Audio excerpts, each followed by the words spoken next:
Hello, students.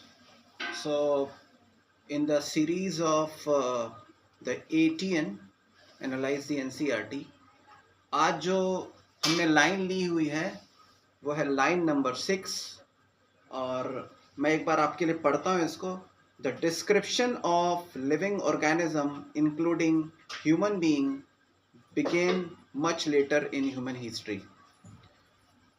इसका मतलब ये है कि जब साइंटिफिक एटीट्यूड आया ह्यूमंस में, या जब हम आसपास की चीज़ों को डिस्क्राइब करना शुरू करते हैं, स्टार्टिंग फ्रॉम जो अर्ली मैन है, जब वो डिस्क्राइब करना शुरू करते हैं अपने आसपास की चीज़ों को, अपने एनवायरनमेंट को स्टडी कर रहे हैं धीरे धीरे. पहले नॉन साइंटिफिकली, पहले परसेप्शन बेस्ड थी चीज़ें, और अब जैसे जैसे साइंटिफिक डिस्कवरीज होती गई तो हम चीज़ों को डिस्क्राइब करना शुरू किए. शुरुआत में हम बाहर बाहर से स्टडी कर रहे हैं, जैसे मॉर्फोलॉजिकल स्टडी है जिसमें हम ग्रॉस फीचर्स को इस्तेमाल कर रहे हैं.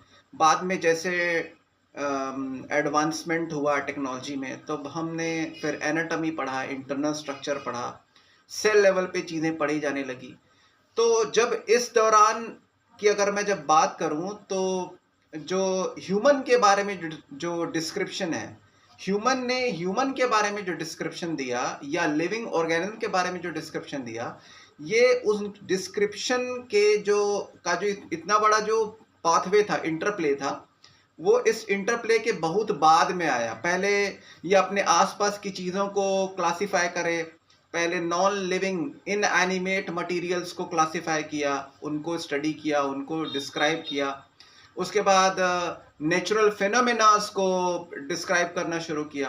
और अगर मैं बोलूं कि ह्यूमन के बारे में या एक परफेक्ट लिविंग बीइंग के बारे में अगर डिस्क्रिप्शन की बात करें, तो ये डिस्क्रिप्शन काफ़ी बाद में शुरू हुआ.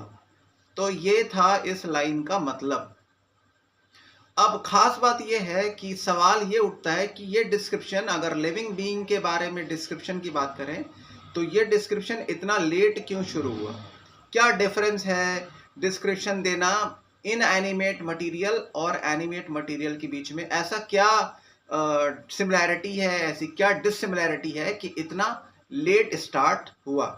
तो ये बात आप सोचिए और मेरे को कमेंट सेक्शन में बताइएगा. मैं आपसे मिलता हूँ अगली वीडियो में इन द ATN सीरीज. तब तक के लिए बाय बाय. Keep thinking.